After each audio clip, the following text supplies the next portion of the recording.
বন্ধুরা, আমাদের আজকের গল্প গরিবের সংসার। রসুলপুর গ্রামে শফিক নামের এক লোক তার স্ত্রীর সাথী এবং দুই ছেলে মেয়ে খোকা এবং খুকিকে নিয়ে বাস করত। তারা খুব গরিব ছিল। শফিক অন্যের জমিতে কাজ করে অনেক কষ্টে সংসার চালাতো, কিন্তু তাদের সংসারে ভালোবাসার কোনো কমতি ছিল না। একদিন সকালবেলা শফিক ঘুম থেকে উঠে সাথীকে বলে, ওরে বাবা, ৮টা বেজে গেল।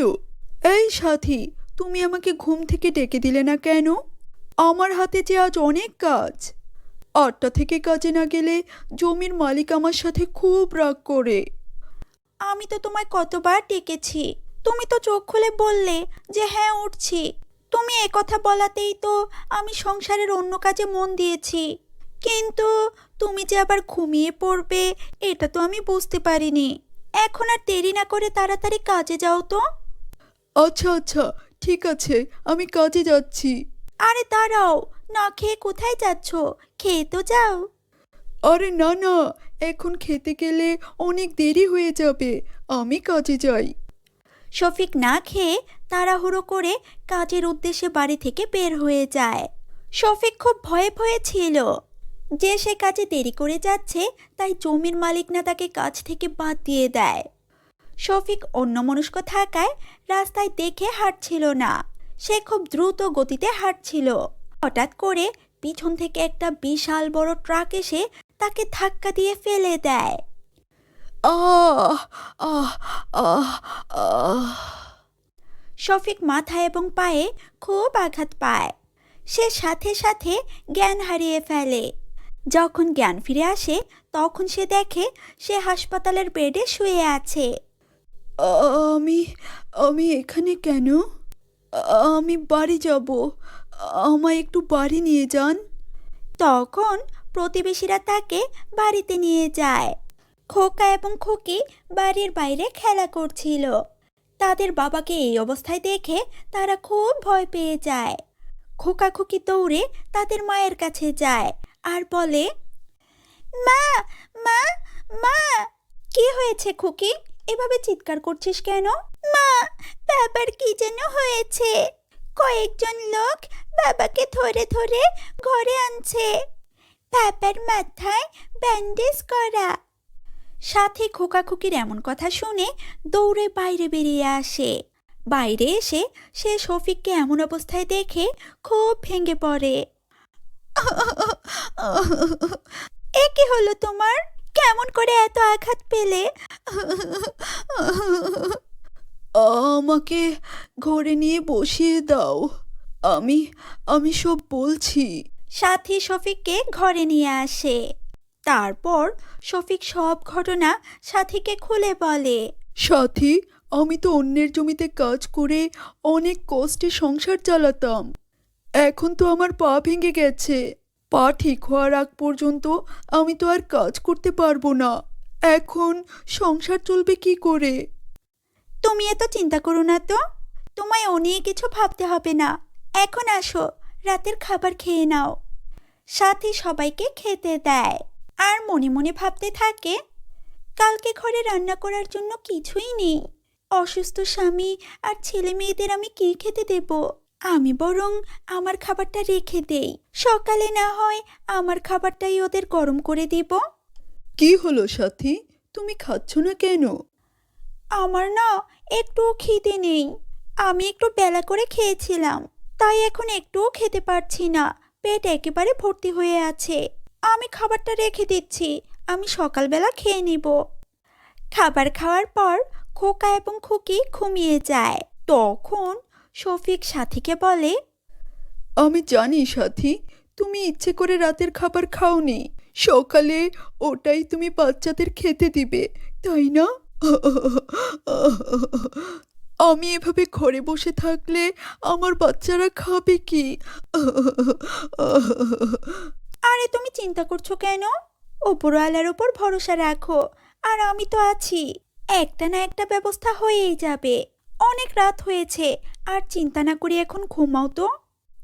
সকালে সাথী বাচ্চাদের খাবার খেতে দিয়ে কাজের খোঁজে বেরিয়ে যায়। সে মানুষের বাড়ি বাড়ি যায় কাজ করার জন্য। কিন্তু কেউ তাকে কাজ দেয় না। সাথী হন্যে হয়ে কাজ খুঁজেও কোথাও কোনো কাজ পায় না। সাথী নিরুপায় হয়ে মন খারাপ করে বাড়ির দিকে ফিরে যায়। আপু, আপু, আমার খুব খিদে পেয়েছে, আমি আর থাকতে পারছি না আপু। ভাই, মা তো আমাদের খাবার খাইয়ে বাইরে গেল, আমার তো খিদে পায়নি। মা তো অল্প কিছু খাবার দিয়েছিল আপু, তা খেয়ে তো আমার পেট ভরেনি, আমার পেটে খুব ব্যথা করছে আপু। একটু দাঁড়া ভাই, মা তো আমাদের জন্য খাবার আনতে গেছে। আয় ভাই, আমি তোকে গল্প শোনাই, দেখবি গল্প শুনলে তোর আর পেট ব্যথা করবে না।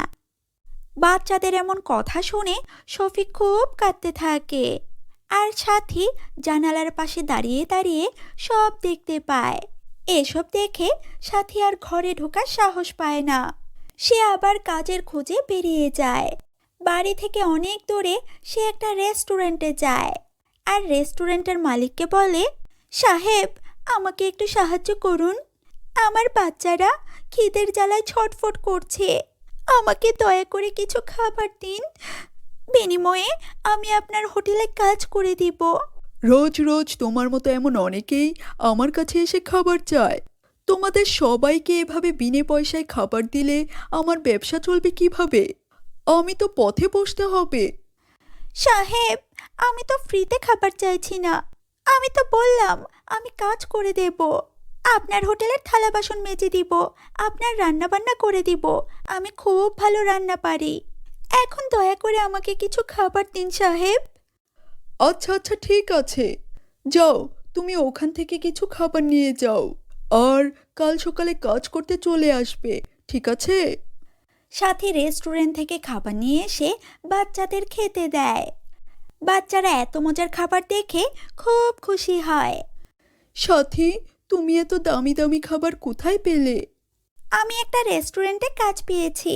তারপর সাথী শফিককে সব ঘটনা খুলে বলে, আর জানালার পাশে দাঁড়িয়ে রেস্টুরেন্টের মালিক এসব ঘটনা দেখে খুব কান্না করতে থাকে, আর মনে মনে বলতে থাকে, হায় আল্লাহ, আমি শুধু শুধু এই মহিলাকে অবিশ্বাস করলাম, আর তার পিছু পিছু দেখতে এলাম। এত কষ্ট পাচ্ছে ওরা, এখন তো আমার নিজেকে অপরাধী মনে হচ্ছে। আমার একটু বেশি করে খাবার দেওয়া উচিত ছিল। তারপর রেস্টুরেন্টের মালিক মন খারাপ করে সেখান থেকে চলে যায়। পরের দিন সকালবেলা সাথী ঘুম থেকে ওঠে কাজে যাওয়ার জন্য রেডি হয়। খোকা খুকি, তোমরা সাবধানে বাবার কাছে বাসায় থেকো, মা কাজে বেরোচ্ছি, আর ফেরার পথে মা তোমাদের জন্য মজার মজার খাবার নিয়ে আসবো। বাবাকে খাবারের জন্য বিরক্ত করবে না কিন্তু। মা, আমি তো সকালে এখনো কিছু খাইনি, বিকেল পর্যন্ত না খেয়ে কেমন করে থাকবো মা? সাথী মন খারাপ করে ঘর থেকে বেরিয়ে যাবে, তখনই সেখানে রেস্টুরেন্টের মালিক আসে। ছোট্ট সোনামণিরা, তোমরা না খেয়ে থাকতে হবে না, এই দেখো, আমি তোমাদের জন্য মজার মজার খাবার নিয়ে এসেছি। সাহেব, আপনি এখানে? হ্যাঁ সাথী, আমি সব জানি, আমাকে কিছু তুমি বলতে হবে না।